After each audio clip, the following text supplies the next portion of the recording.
में चीन की चाल पर अंकुश लगाने के लिए प्रधानमंत्री नरेंद्र मोदी का सख्त स्टैंड कारगर नजर आ रहा है। भारत की तरफ से सख्त संदेश मिलने के बाद अब चीन के सुर बदलते दिख रहे हैं। वास्तविक नियंत्रण रेखा एलएसी पर तनाव और चीनी मीडिया में आक्रामक बयानबाजी के बाद चीन ने अब समझौते की भाषा बोलना शुरू किया है। भारत में चीन के राजदूत सुन बेडांग ने कहा है कि भारत और चीन एक दूसरे के लिए खतरा नहीं है। द्विपक्षीय सहयोग में दोनों देशों के मतभेद की परछाई पड़ने की इजाजत नहीं दी जानी चाहिए। चीन के राजदूत सुन बेडांग ने दोनों पड़ोसी देशों को एक दूसरे के लिए अवसर की तरह बताया। उन्होंने कहा कि रणनीतिक आपसी भरोसा बढ़ाने के लिए भारत और चीन को एक दूसरे के विकास की सही नजरिए से देखना चाहिए।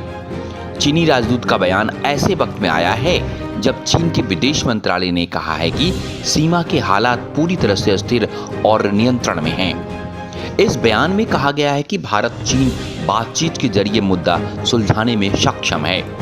इन सब के बीच अभी पूर्वी लद्दाख के तनातनी वाले इलाके में स्थिति पहले की तरह है।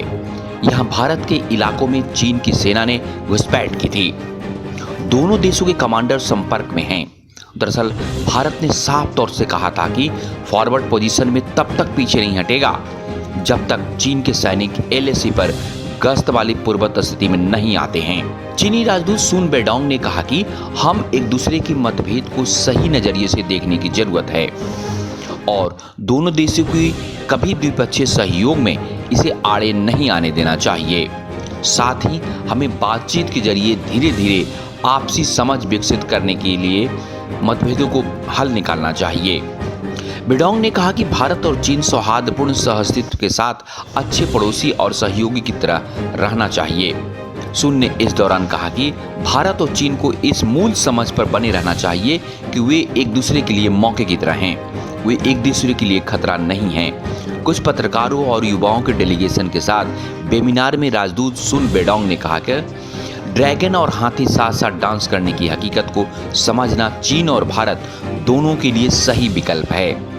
इसी से दोनों देशों और उनके नागरिकों के मूल्य हित सुरक्षित रहेंगे।